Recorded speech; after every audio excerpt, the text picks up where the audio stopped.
ಅವಳ ಹೇರ್ ಸವರ್ತಾ ಆದಿತ್ಯನ ಕೈಗಳು ಕಾವ್ಯಳ ಬೆನ್ನಿನ ಕಡೆಗೆ ಮೂವ್ ಆದ್ವು.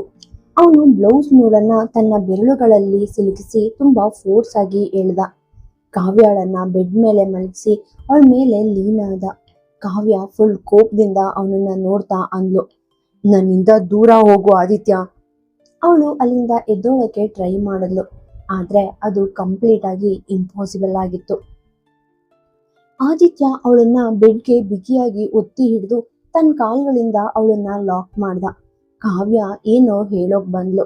ಅಷ್ಟರಲ್ಲಿ ಆದಿತ್ಯ ಅವಳ ತುಟಿಗಳ ಮೇಲೆ ಬೆರಳಿಟ್ಟು ಅಂದ, ಶ್ ವೈಫಿ, ನಾವಿಬ್ರು ಇಷ್ಟು ಹತ್ರ ಇರುವಾಗ ಈ ಮೂಮೆಂಟ್ ನಮ್ಮದ್ ಮಾತ್ರ. ಆ್ಯಂಡ್ ನಮ್ಮ ಈ ಪ್ರೈವೇಟ್ ಮೂಮೆಂಟ್ನ ಯಾರಾದರೂ ನಮಗೆ ಡಿಸ್ಟರ್ಬ್ ಮಾಡಿದ್ರೆ ನಾನು ಇಡೀ ವರ್ಲ್ಡ್ಗೆ ಬೆಂಕಿ ಹಚ್ಚೋ ಕೂಡ ಹಿಂದೆ ಮುಂದೆ ನೋಡಲ್ಲ. ಆದಿತ್ಯ ತುಂಬಾ ಕೋಲ್ಡ್ ಅಂಡ್ ಸೈಲೆಂಟ್ ವಾಯ್ಸ್ ನಲ್ಲಿ ಹೇಳಿ ಅವಳ ಕೂದಲಲ್ಲಿ ತನ್ನ ಫೇಸ್ ಹೈಡ್ ಮಾಡ್ಕೊಂಡ. ನೀನ್ ಬೇಕಂತಾನೆ ಹೀಗ್ ಮಾಡ್ತಿದ್ಯಾ, ನನ್ನನ್ನ ಸ್ಟಾಪ್ ಮಾಡಕ್ಕೆ, ನನ್ಗೆ ಅರಸ್ ಮಾಡಕ್ಕೆ. ಕಾವ್ಯ ಸಿಟ್ಟಿನಿಂದ ಕೇಳಿದ್ಲು. ಆದ್ರೆ ಆದಿತ್ಯ ಒಂದು ವರ್ಡ್ ಕೂಡ ಆನ್ಸರ್ ಮಾಡ್ದೆ ಅವಳ ನೆಕ್ ಹತ್ರ ಹೋಗಿ ಪೂರ್ತಿ ವೈಲ್ಡ್ ಆಗಿ ಕಿಸ್ ಮಾಡೋಕೆ ಸ್ಟಾರ್ಟ್ ಮಾಡ್ದ. ಅವಳ ತುಟಿಗಳು ಹಣೆ ಮೇಲೆಲ್ಲ ಹುಚ್ಚುಚ್ಚಾಗಿ ಮುತ್ತಿಕ್ದ. ಅವನ ಆ ಇಂಟೆನ್ಸಿಟಿಗೆ ಕಾವ್ಯ ಪೂರ್ತಿ ತನ್ನಂತಾನು ಮರೆಯೋ ಹಾಗೆ ಮಾಡ್ದ. ಕಾವ್ಯ ನಿಧಾನವಾಗಿ ಆದಿತ್ಯನ ತೋಳ್ಗಳಲ್ಲಿ ಕಾಮ್ ಆಗೋಕೆ ಸ್ಟಾರ್ಟ್ ಮಾಡಿದ್ಲು. ಅವಳು ಶಾಂತವಾಗಿರೋದನ್ನ ನೋಡಿ ಆದಿತ್ಯ ತನ್ನ ಹಣೆಯನ್ನ ಅವಳ ಫೇಸ್ ಮೇಲೆ ಇಟ್ಟು ಪಿಸ್ಗುಡ್ದ.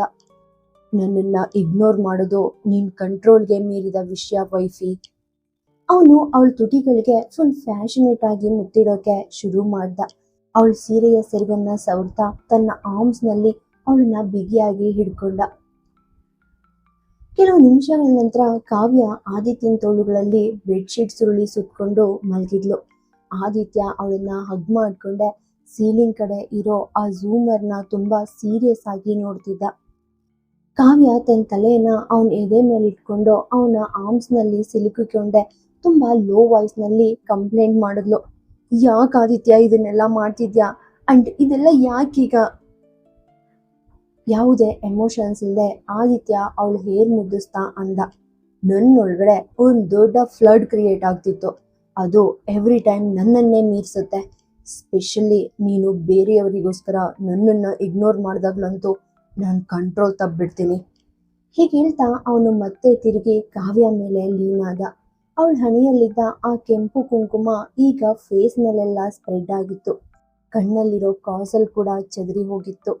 ಅವಳ ಆ ಮಿಸ್ಸಿ ಹೇರ್ ಸ್ಟೈಲು ಬೆಡ್ ಮೇಲೆ ಪೂರ್ತಿ ಮುರಿದು ಹೋಗಿದ್ದಿರೋ ಅವಳ ಬಳೆಗಳನ್ನ ನೋಡ್ತಾ ಅವಳ ಮುಖದ ಮೇಲೆ ತನ್ನ ಫಿಂಗರ್ ಜಾರಿಸ್ತಾ ತುಂಬಾ ಲೋ ಟೋನ್ನಲ್ಲಿ ಅಂದ, ಒಮ್ಮೆ ಮಿರರ್ ನಲ್ಲಿ ನಿನ್ನನ್ನ ನೋಡ್ಕೋ ವೈಫಿ.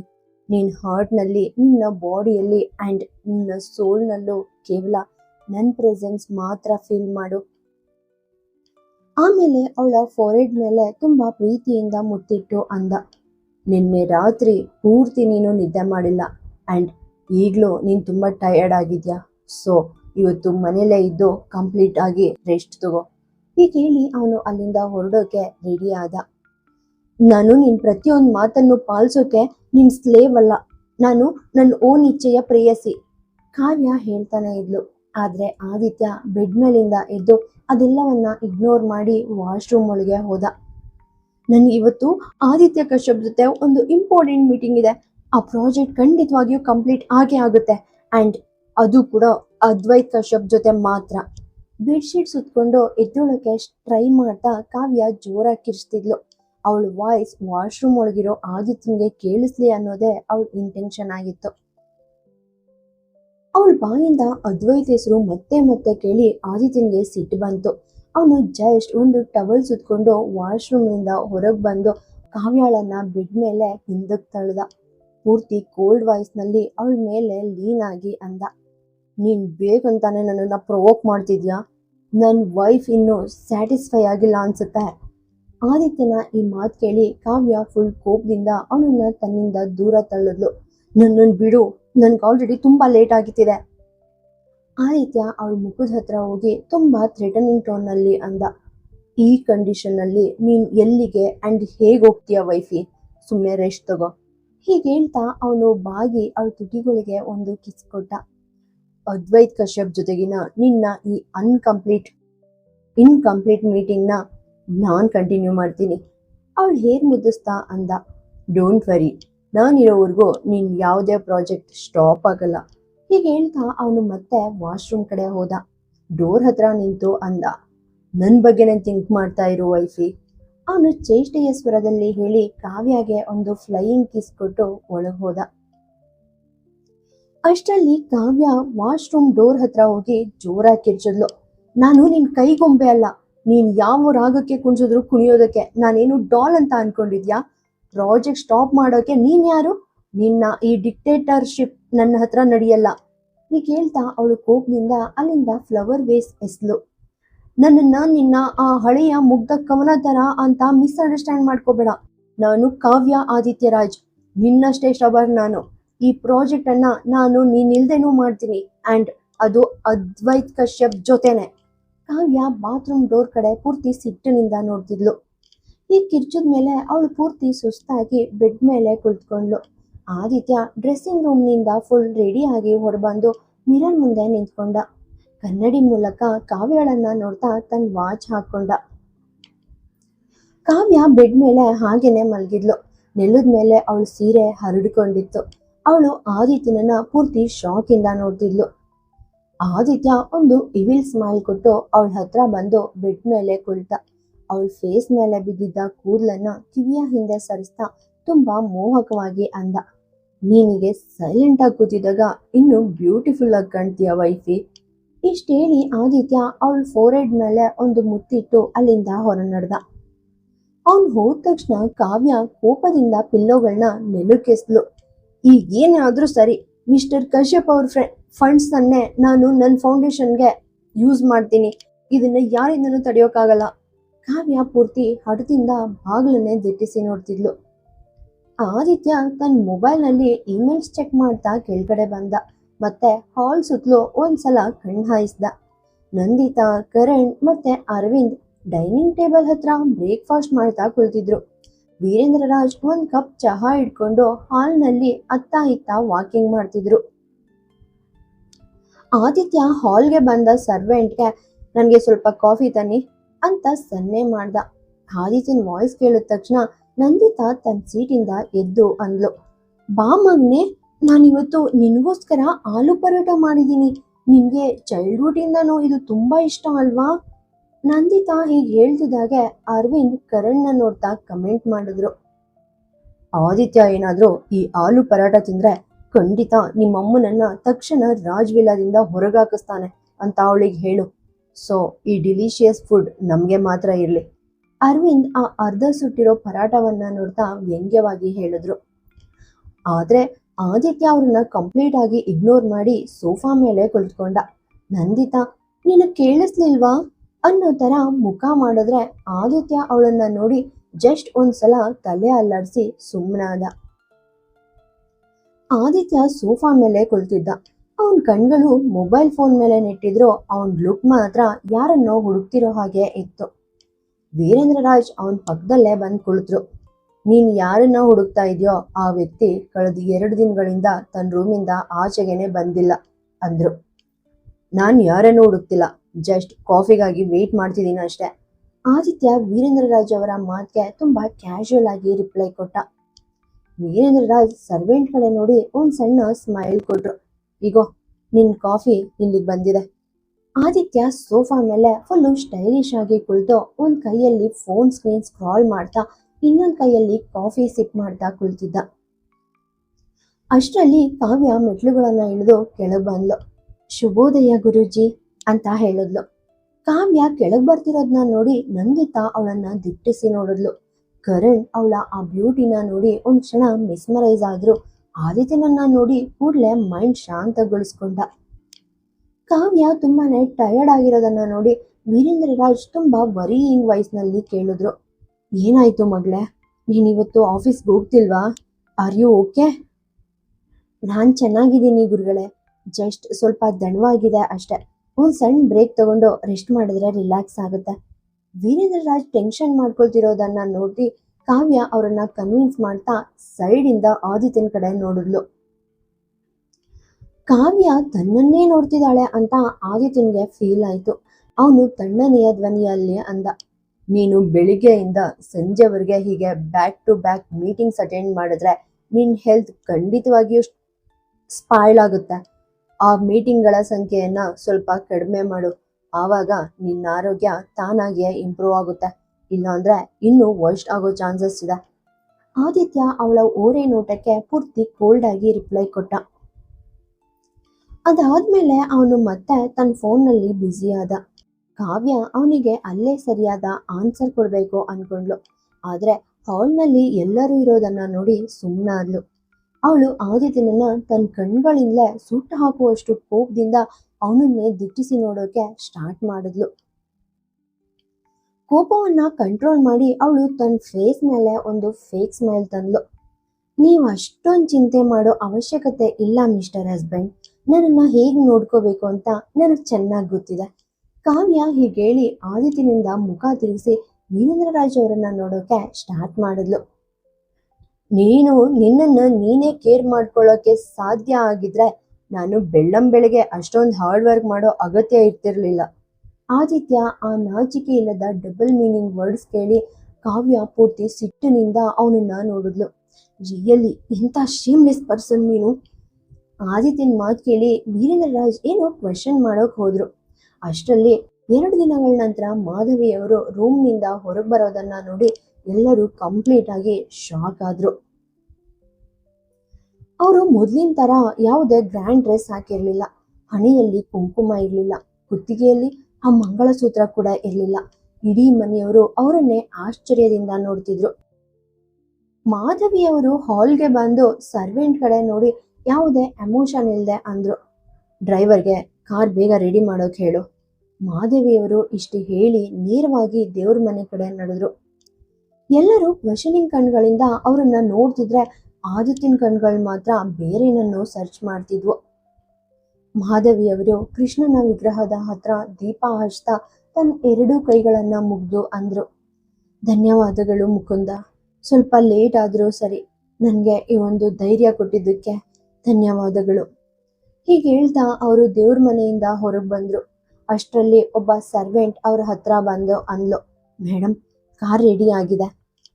ಮಾಧವಿಯವರು ಅಂತ ತಲೆ ಅಲ್ಲಾಡಿಸಿ ನೇರವಾಗಿ ವೀರೇಂದ್ರ ರಾಜ್ ಹತ್ರ ಹೋಗಿ ಅವ್ರ ಪಾದ ಮುಟ್ಟಿ ನಮಸ್ಕಾರ ಮಾಡಿದ್ರು. ಜೈ ಶ್ರೀಕೃಷ್ಣ ಅಪ್ಪಾಜಿ. ವೀರೇಂದ್ರ ರಾಜ್ ಅವರ ತಲೆಯನ್ನ ಸವರ್ತಾ ಕೇಳಿದ್ರು, ನೀನು ಎಲ್ಲಿಗೆ ಹೋಗ್ತಿದ್ಯಾ ಮಗಳೇ? ಮಾಧವಿಯವರು ತುಂಬಾ ಶಾಂತವಾಗಿರೋ ವಾಯ್ಸ್ನಲ್ಲಿ ಅಂದ್ರು, ಒಂದು ಹೊಸ ಸ್ಟಾರ್ಟ್ ಮಾಡಕ್ ಹೋಗ್ತಿದ್ದೀನಿ ಅಂಡ್ ಅದಕ್ಕೋಸ್ಕರ ನನಗೆ ನಿಮ್ ಬ್ಲೆಸ್ಸಿಂಗ್ಸ್ ಬೇಕು. ಹೀಗೆ ಹೇಳ್ತಾ ಅವರು ಹೊರಗಡೆ ಹೋಗೋಕೆ ಸ್ಟಾರ್ಟ್ ಮಾಡಿದ್ರು. ಆಗ ಅರವಿಂದ್ ಹಿಂದಿನಿಂದ ಅವರನ್ನ ಅಡ್ಡಪಡಿಸಿ ಅಂದ್ರು, ಮಾಧವಿ, ನೀನು ಮಂಗಳಸೂತ್ರ ಮತ್ತೆ ಸಿಂಧೂರ ಹಾಕೊಂಡಿಲ್ಲ. ಬಹುಶಃ ನೀನದನ್ನ ಮರ್ತಿರ್ಬೇಕು.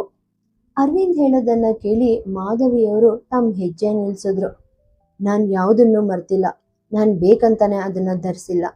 ಮಾಧವಿಯವರು ನಗ್ದೆ ಯಾರನ್ನೋ ದಿಟ್ಟಿಸಿ ನೋಡ್ತಾ ಈ ಮಾತು ಹೇಳಿದ್ರು. ಯಾಕೆ? ಅರವಿಂದ್ ತುಂಬಾ ಶಾರ್ಪ್ ಆಗಿ ಕೇಳಿದ್ರು. ಅವು ತುಂಬಾನೇ ಹೆವಿ ಆಗ್ತಿದ್ವು. ನಾನು ವರ್ಷಗಳಿಂದ ಆ ಹೊರೆನ ಹೊತ್ಕೊಂಡು ಸುಸ್ತಾಗಿದ್ದೆ. ಈಗ ನನಗೆ ತುಂಬಾ ಲೈಟ್ ಅನ್ನಿಸ್ತಿದೆ. ಹೀಗೆ ಹೇಳ್ತಾ ಮಾಧವಿಯವರು ಅಲ್ಲಿಂದ ಹೊರಗೋದ್ರು. ಮಾಧವಿಯವರ ಈ ಬದಲಾದ ಬಿಹೇವಿಯರ್ ನೋಡಿ ಎಲ್ಲರೂ ಕನ್ಫ್ಯೂಸ್ ಆಗಿದ್ರೆ ನಂದಿತಾ ಒಳಗಡೆ ಮಾತ್ರ ಎಕ್ಸೈಟ್ಮೆಂಟ್ ಜಾಸ್ತಿ ಆಗ್ತಿತ್ತು. ಮಾಧವಿಯವರು ಹೊರಗೆ ಹೋಗ್ತಿದ್ದ ಹಾಗೆ ಅರವಿಂದ್ ಕಡೆ ಫುಲ್ ಹ್ಯಾಪಿಯಾಗಿ ನೋಡಿ ಅಂದ್ಲು, ಹೇಗೆ ಕೇಳಿ, ಈ ಸಲ ನಮ್ಮ ವೆಡ್ಡಿಂಗ್ ಆನಿವರ್ಸರಿ ದಿನ ನಾವು ಮತ್ತೆ ಗ್ರ್ಯಾಂಡ್ ಆಗಿ ಮದುವೆ ಮಾಡ್ಕೊಳ್ಳೋಣ. ಹೇಗಿದ್ರು ಈಗ ಅಕ್ಕ ಕೂಡ ನಿಮ್ಮನ್ನ ಬಿಟ್ಟು ಹೋಗಿದ್ದಾಳೆ. ಅವಳು ಮಾತು ಮುಗಿಸಿ ಎದುರು ನೋಡಿದಾಗ ಆದಿತ್ಯ ಉರಿಯೋ ಕಣ್ಗಳಿಂದ ತನ್ನನ್ನೇ ನೋಡ್ತಿರೋದು ಅವಳಿಗೆ ಕಾಣಿಸ್ತು. ನಂದಿತಾ ಫುಲ್ ಹೆದರಿ ಹೋಗಿ ಆದಿತ್ಯನ ಕಡೆ ನೋಡ್ತಾ ಅಂದ್ಲು, ನಾನು ಸುಮ್ಮನೆ ಜೋಕ್ ಮಾಡ್ತಿದ್ದೆ ಅಷ್ಟೇ. ಆದಿತ್ಯ ಅವಳನ್ನ ಒಂದು ಕೋಲ್ಡ್ ಲುಕ್ಕಿಂದ ನೋಡ್ತಾ ಅಂದ, ಆದ್ರೆ ನನಗೆ ನಿನ್ನ ಈ ಚೀಪ್ ಜೋಕ್ಸ್ ಅಂದ್ರೆ ಇಷ್ಟ ಇಲ್ಲ. ಆದಿತ್ಯ ಇಷ್ಟ ಹೇಳಿ ಸೈಲೆಂಟ್ ಆಗಿ ಯಾರನ್ನೋ ಕಾಲ್ ಮಾಡೋಕೆ ಟ್ರೈ ಮಾಡ್ದ. ಅಷ್ಟರಲ್ಲಿ ಕಾವ್ಯ ಆದಿತ್ಯನ ಹತ್ರ ಹೋಗಿ ಅವನ್ ಕಿವಿ ಹತ್ರ ಪಿಸ್ಕೊಟ್ಟಿದ್ಲು. ಈ ಜೋಕ್ಸ್ ಮಾಡೋ ಪರ್ಸನ್ಸ್ ಅನ್ನ ತಲೆಯಿಂದ ಕಾಲಿನವ್ರಿಗೆ ನೀನೇ ತಂದಿದ್ದಲ್ವಾ? ಅವರು ನಿನ್ನ ಸ್ವಂತ ಚಿಕ್ಕಮ್ಮ. ಸೊ ನೀನ್ ಇದನ್ನೆಲ್ಲ ಟಾಲರೇಟ್ ಮಾಡ್ಲೇಬೇಕು ಮಿಸ್ಟರ್ ಹಸ್ಬೆಂಡ್. ಕಾವ್ಯ ತುಂಬಾ ಸರ್ಕಾಸ್ಟಿಕ್ ಆಗಿ ನಗೋಕೆ ಸ್ಟಾರ್ಟ್ ಮಾಡಿದ್ಲು. ಕಾವ್ಯ ಮಾತುಗಳನ್ನ ಕೇಳಿದ ಆದಿತ್ಯ ಅವಳನ್ನೇ ದಿಟ್ಟಿಸಿ ನೋಡಿ ಯಾರಿಗೋ ಆರ್ಡರ್ ಮಾಡೋ ತರ ಫೋನ್ ಕಿವಿಗೆ ಇಟ್ಕೊಂಡ. ಅವ್ರ ಜೊತೆ ಇರು ಹೀಗೆ ಹೇಳಿ ಕಾಲ್ ಕಟ್ ಮಾಡ್ದ. ಹಲ್ ಕಡಿತ ಅಂದ. ನನ್ನ ಮೂಡ್ ಸ್ವಲ್ಪನೂ ಚೆನ್ನಾಗಿಲ್ಲ ವೈಫಿ, ಪ್ಲೀಸ್ ನನ್ನನ್ನು ಪ್ರೊವೋಕ್ ಮಾಡಬೇಡ, ಇಲ್ಲೋ ಅಂದ್ರೆ ನೀವು ತುಂಬಾನೇ ರಿಗ್ರೆಟ್ ಮಾಡ್ತೀಯಾ. ಆದಿತ್ಯ ಒಂದು ಕೋಲ್ಡ್ ಲುಕ್ ಕೊಡ್ತಾ ಕಾವ್ಯಾಳನ್ನೇ ದಿಟ್ಟಿಸಿ ನೋಡ್ತಿದ್ದ. ಕಾವ್ಯ ಕೂಡ ಅಷ್ಟೇನ್ ಕಡಿಮೆ ಇರಲಿಲ್ಲ. ಅವನನ್ನ ಇನ್ನೂ ಜಾಸ್ತಿ ಟೀಸ್ ಮಾಡ್ತಾ ಅಂದ್ಲು. ಯಾಕೆ ಮಿಸ್ಟರ್ ಹಸ್ಬೆಂಡ್, ನಿನ್ ಮೂಡ್ ಯಾಕೆ ಇಷ್ಟೊಂದು ಬ್ಯಾಡ್ ಆಗಿದೆ? ಕಾವ್ಯ ಹೀಗೆ ಕೇಳಿ ಆಮೇಲೆ ತಾನೇ ಅದಕ್ಕೆ ಆನ್ಸರ್ ಕೂಡ ಮಾಡಿದ್ಲು. ಹೋ, ಐ ಅಂಡರ್ಸ್ಟ್ಯಾಂಡ್. ಪ್ರತಿದಿನ ಬೆಳಿಗ್ಗೆ ಮತ್ತೆ ಸಂಜೆ ರಾತ್ರಿ ನೀನ್ ಹಿಂದೆ ಸುತ್ತಾ ಸಾರಿ ಕೇಳ್ತಾ ಇರೋ ಆ ಅಮ್ಮ ಇವತ್ತು ನಿನ್ನ ಒಂದ್ ಸಣ್ಣ ಲುಕ್ ಕೊಡೋದಕ್ಕೂ ರೆಡಿ ಇಲ್ಲ ಅಲ್ವಾ? ಅದಕ್ಕೆ ನಿನ್ಗಿಷ್ಟೊಂದು ಹರ್ಟ್ ಆಗ್ತಿದೆ. ಕಾವ್ಯ ಪೂರ್ತಿ ಸರ್ಕಾಸ್ಟಿಕ್ ಆಗಿ ಆದಿತ್ಯನನ್ನ ನೋಡ್ತಾ ಮಾತು ಕಂಟಿನ್ಯೂ ಮಾಡಿದ್ಲು. ಆದ್ರೆ ಆದಿತ್ಯನ ಕಣ್ಗಳು ಆಲ್ರೆಡಿ ಕೋಪದಿಂದ ಬೆಂಕಿ ಆಗ್ತಿರೋದು ಅವಳ ನೋಟಕ್ಕೆ ಬರಲೇ ಇಲ್ಲ. ಕಾವ್ಯಾಳ ಈ ಡೇರಿಂಗ್ ಬಿಹೇವಿಯರ್ ನೋಡಿ ಮನೆಯಲ್ಲಿ ಎಲ್ಲರೂ ಶಾಕ್ ಆಗಿ ಅವಳನ್ನೇ ನೋಡ್ತಾ ಇದ್ರು. ವೀರೇಂದ್ರ ರಾಜ್ ಅವಳಿಗೆ ಸುಮ್ಮನಿರೋಕೆ ಸನ್ನೆ ಮಾಡಿದ್ರು. ಇವತ್ತು ಕಾವ್ಯ ಫುಲ್ ಕನ್ಫ್ಯೂಸ್ ಆಗಿರೋ ಹಾಗೆ ಕಾಣ್ತಿದ್ಲು. ಅವಳು ಏನನ್ನು ಯೋಚನೆ ಮಾಡದೆ ಮಾತಾಡ್ತಾನೆ ಇದ್ಲು. ಆದ್ರೆ ಕಾವ್ಯಾಳ ಆ ಮಾತುಗಳು ಆದಿತ್ಯ ಅವಳನ್ನ ಸೊಂಟದಿಂದ ಹಿಡಿದು ತನ್ನ ಕಡೆಗೆ ಇಳಿಯೋವರೆಗೂ ಮಾತ್ರ ನಡೀತು. ಆದಿತ್ಯ ಅವಳನ್ನ ತುಂಬಾ ಫೋರ್ಸ್ ಆಗಿ ತನ್ನ ಎದೆಗೆ ಹೇಳ್ಕೊಂಡ. ಅವನು ತನ್ನ ಇನ್ನೊಂದು ಕೈಯನ್ನ ಅವಳ ಬೆನ್ನಿನ ಮೇಲೆ ಇಟ್ಟು ಪೂರ್ತಿ ಆಂಗರ್ ಇಂದ ಅವಳನ್ನೇ ದಿಟ್ಟಿಸಿ ನೋಡ್ತಿದ್ದ. ಅಷ್ಟರಲ್ಲಿ ಏನಾಯ್ತು ಅಂತ ಕಾವ್ಯಗೆ ಅರ್ಥನೇ ಆಗ್ಲಿಲ್ಲ. ಎಲ್ರ ಮುಂದೆ ಆದಿತ್ಯ ಈ ರೀತಿ ಬಿಹೇವ್ ಮಾಡಬಹುದು ಅಂತ ಅವಳು ಕನ್ಸಲ್ಲೂ ಗೆಸ್ ಮಾಡಿರ್ಲಿಲ್ಲ. ಆದಿತ್ಯನ ಆರ್ಮ್ಸ್ನಿಂದ ತನ್ನನ್ನ ತಾನು ಬಿಡಿಸ್ಕೊಳ್ಳೋಕೆ ಟ್ರೈ ಮಾಡ್ತಾ ಅವಳು ಎಲ್ಲರನ್ನ ತುಂಬಾ ನಾಚಿಕೆಯಿಂದ ನೋಡಿದ್ಲು. ಆದ್ರೆ ಆದಿತ್ಯನ ಆ ಕೋಲ್ಡ್ ಲುಕ್ ಮಾತ್ರ ಅವಳ ಮೇಲೇನೆ ಇತ್ತು. ಕರಣ್ ಮತ್ತೆ ನಂದಿತಾ ಶಾಕ್ ಆಗಿ ದೊಡ್ಡ ಕಣ್ಬಿಟ್ಕೊಂಡು ಆ ದೃಶ್ಯವನ್ನ ನೋಡ್ತಿದ್ರು. ಆದ್ರೆ ಅರವಿಂದ್ ಮಾತ್ರ ಒಂದು ವಿಚಿತ್ರವಾದ ನಗು ಹೊರಗಡೆ ಹೋದ್ರು. ಆದ್ರೂ ಅವ್ರ ಮೈಂಡ್ ನಲ್ಲಿ ಮಾಧವಿ ಅವರು ಆಡಿದ ಆ ಮಾತುಗಳು ಇನ್ನೂ ಓಡ್ತಾನೆ ಇದ್ವು. ಕಾವ್ಯ ಕೋಪ ಮತ್ತು ಫುಲ್ ಶೈ ಫೀಲಿಂಗ್ ಇಂದ ಆದಿತ್ಯನನ್ನ ನೋಡ್ತಾ ಅಂದ್ಲು. ಇದೇನ್ ಅಸಂಬದ್ಧ, ಪ್ಲೀಸ್ ನನ್ನನ್ನ ಬಿಡು, ನೋಡು ಇಲ್ಲಿ ಎಲ್ರು ನಮ್ಮನ್ನೇ ನೋಡ್ತಿದ್ದಾರೆ. ಆದಿತ್ಯ ಅವಳನ್ನ ತುಂಬಾ ತಣ್ಣಗ್ ನೋಡ್ತಾ ಅಂದ. ನಾನ್ ನಿನ್ಗೆ ಮೊದ್ಲೇ ಹೇಳಿದ್ದೆ ವೈಫಿ, ನನ್ನನ್ನ ಕೆರಳಿಸ್ಬೇಡ ಅಂತ. ಆದ್ರೆ ನಿನ್ಗೆ ಬೆಂಕಿ ಜೊತೆ ಆಟ ಆಡೋದು ಅಂದ್ರೆ ತುಂಬಾ ಇಷ್ಟ ಅನ್ಸುತ್ತೆ ಅಲ್ವಾ? ದಯವಿಟ್ಟು ನನ್ನನ್ನ ಬಿಟ್ಬಿಡು. ಕಾವ್ಯ ಆದಿತ್ಯನನ್ನ ಸ್ಟಾಪ್ ಮಾಡೋಕೆ ಟ್ರೈ ಮಾಡ್ತಾ ಹಿಂದಕ್ಕೆ ಸರಿಯೋಕೆ ನೋಡಿದ್ಲು. ಈ ಸಲ ಅವಳು ಬಿಡಿಸ್ಕೊಳ್ಳೋಕೆ ಪೂರ್ತಿ ಬೆಗ್ ಮಾಡ್ತಿರೋ ಹಾಗೆ ಅವಳ ವಾಯ್ಸ್ ಕೇಳಿಸ್ತಿತ್ತು. ಸಾರಿ. ಆದಿತ್ಯ ತುಂಬಾ ಕಾಮ್ ಆಗಿ ಯಾವುದೇ ಎಮೋಷನ್ಸ್ ಇಲ್ಲದೆ ಹೇಳ್ದ. ಸಾರಿ ಯಾವುದಕ್ಕೆ? ಕಾವ್ಯ ಕೋಪದಿಂದಾನೇ ಕೇಳಿದ್ಲು. ನನ್ ಒಳಗಡೆ ಮಲಗಿದ್ದ ಆ ಲಯನನ್ನ ಎಬ್ಸಿದ್ದಕ್ಕೆ ವೈಫಿ.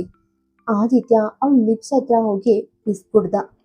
ಬೇಗ ಸಾರಿ ಹೇಳು, ಇಲ್ಲ ಅಂದ್ರೆ ನಿನಗೆ ಚೆನ್ನಾಗಿ ಗೊತ್ತು ನನ್ನೊಳಗಿರೋ ಆ ಸಿಂಹ ಕಂಪ್ಲೀಟ್ ಆಗಿ ಎಚ್ಚರಗೊಂಡ್ಮೇಲೆ ನಾನು ನಿನ್ನ ಏನ್ ಮಾಡಬಲ್ಲೆ ಅಂತ. ಅಷ್ಟೇ ಹೇಳ್ತಾ ಅವನು ಅವಳ ಇಯರ್ಸ್ ಹತ್ರ ಹೋದ. ಕಾವ್ಯ ಹೆದರಿಕೆಯಿಂದ ಕಣ್ಮುಚ್ಚಿ ಸಾರಿ ಸಾರಿ ಸಾರಿ ಸಾರಿ ಅಂತ ಒಂದ್ ತರಹದ ಮಂತ್ರ ಜಪಿಸೋಕೆ ಸ್ಟಾರ್ಟ್ ಮಾಡಿದ್ಲು. ಅವಳ ಆ ಕ್ಯೂಟ್ ಎಕ್ಸ್ಪ್ರೆಷನ್ ನೋಡಿ ಆದಿತ್ಯ ಒಂದು ಕ್ಷಣ ಎಲ್ಲವನ್ನ ಮರೆತು ಅವಳನ್ನೇ ದಿಟ್ಟಿಸಿ ನೋಡ್ದ. ಆ ಮುಗ್ಧತೆನೆ ಅವಳ ಬ್ಯೂಟಿ. ಅವನ ತುಟಿಗಳ ಮೇಲೆ ಒಂದು ಸಣ್ಣ ಸ್ಮೈಲ್ ಬಂತು. ಅವನು ಅವಳ ತುಟಿಗಳಿಗೆ ಲೈಟ್ ಆಗಿ ಒಂದು ಕಿಸ್ ಕೊಟ್ಟ. ಆಮೇಲೆ ಏನೂ ಹೇಳ್ದೆ ಅಲ್ಲಿಂದ ಹೊರಡೋಕೆ ಸ್ಟಾರ್ಟ್ ಮಾಡ್ದ. ಕಾವ್ಯ ಪೂರ್ತಿ ಸಿಟ್ಟಿನಿಂದ ಅವನ ಮೇಲೆ ಕಿರ್ಚಿದ್ಲು. ನಾನ್ ಸಾರಿ ಅಂತ ಹೇಳಿದೀನಿ, ಒಂದ್ಸಲ ಅಲ್ಲ ಪದೇ ಪದೇ ಹೇಳಿದ್ರು ನಿನ್ಗಿಷ್ಟ ಬಂದ್ ಹಾಗೆ ಮಾಡೋದು ಅಗತ್ಯ ಆಯ್ತಾ? ಕಾವ್ಯ ನಾಚಿಕೆ ಮತ್ತೆ ಒಂದು ತರಹದ ಫ್ರಸ್ಟ್ರೇಷನ್ ಇಂದ ಕೇಳಿದ್ಲು. ಆದಿತ್ಯನ ಹೆಜ್ಜೆಗಳು ಅಲ್ಲಿಗೆ ನಿಂತ್ವು. ಅವನು ವಾಪಸ್ ಕಾವ್ಯ ಹತ್ರ ಬಂದು ಪಿಸ್ಕುಟ್ಟುವ ಧ್ವನಿಯಲ್ಲಿ ಹೇಳ್ದ. ಇದು ಅನ್ಕಂಟ್ರೋಲಬಲ್ ಬಿಹೇವಿಯರ್ ಅಲ್ಲ ವೈಫಿ, ಇದನ್ನೇ ಪ್ರೀತಿ ಅಂತ ಕರೆಯೋದು. ನೀನ್ ನನ್ನನ್ನ ಯಾವಾಗ ಅರ್ಥ ಮಾಡ್ಕೊಳ್ತೀಯಾ? ಹೀಗೆ ಹೇಳ್ತಾ ಆದಿತ್ಯ ತನ್ನ ಹಣೆಯನ್ನ ಅವಳ ಹಣೆಗೆ ಲೈಟ್ ಆಗಿ ಮುಟ್ಟಿಸ್ತಾ ಅವಳ ನೋಸಿಂದ ತನ್ನ ಮೂಗನ್ನ ಉಚ್ಕೊಂಡು ಅಲ್ಲಿಂದ ಹೊರಟೋದ. ಆದಿತ್ಯ ಅಲ್ಲಿಂದ ಹೋದ್ರು ಕಾವ್ಯ ಮಾತ್ರ ಮತ್ತೊಮ್ಮೆ ಅವನ ಆ ಹುಚ್ಚು ಪ್ರೀತಿಯ ಅಮಲಿನಲ್ಲಿ ಮುಳುಗೋದ್ಲು. ಆದಿತ್ಯ ವಿಲ್ಲಾದಿಂದ ಹೊರಗೆ ಬಂದು ಮಾಧವಿಯವರ ಡ್ರೈವರ್ಗೆ ಕಾಲ್ ಮಾಡ್ದ. ತನ್ನ ಕಾರ್ಗೆ ಹೊರಗೆ ನಿಂತು ಕಾಲ್ ಅಟೆಂಡ್ ಮಾಡ್ದ. ಡ್ರೈವರ್ ಅಂದ, ಸರ್, ಮೇಡಮ್ ಇಲ್ಲಿ ಒಬ್ರು ಲಾಯರ್ ಸಾಹೇಬ್ರನ್ನ ಮೀಟ್ ಮಾಡೋಕ್ ಬಂದಿದ್ದಾರೆ. ನಾನು ಅವರಿಗೋಸ್ಕರ ಹೊರಗಡೆ ವೇಟ್ ಮಾಡ್ತಿದ್ದೀನಿ. ಡ್ರೈವರ್ ಮಾತು ಕೇಳಿ ಆದಿತ್ಯ ಕಾಲ್ ಕಟ್ ಮಾಡ್ದ. ಫೋನ್ ಪ್ಯಾಂಟ್ ಪಾಕೆಟ್ ಒಳಗೆ ಇಟ್ಕೊಂಡು ಒಂದು ಡೀಪ್ ಬ್ರೆತ್ ತಗೊಂಡ. ಫೈನಲಿ, ಶ್ರೀಮತಿ ಮಾಧವಿ ಅರವಿಂದ್ ರಾಜ್, ಕೊನೆಗೂ ನೀವು ಈ ಹೆಸರಿಂದ ನಿಮ್ಮನ್ನ ಫ್ರೀ ಮಾಡ್ಕೊಳ್ಳೋಕೆ ಡಿಸೈನ್ ಮಾಡಿದೀರಾ ಅಂತ ತನ್ನಲ್ಲೇ ಅಂದ್ಕೊಂಡ.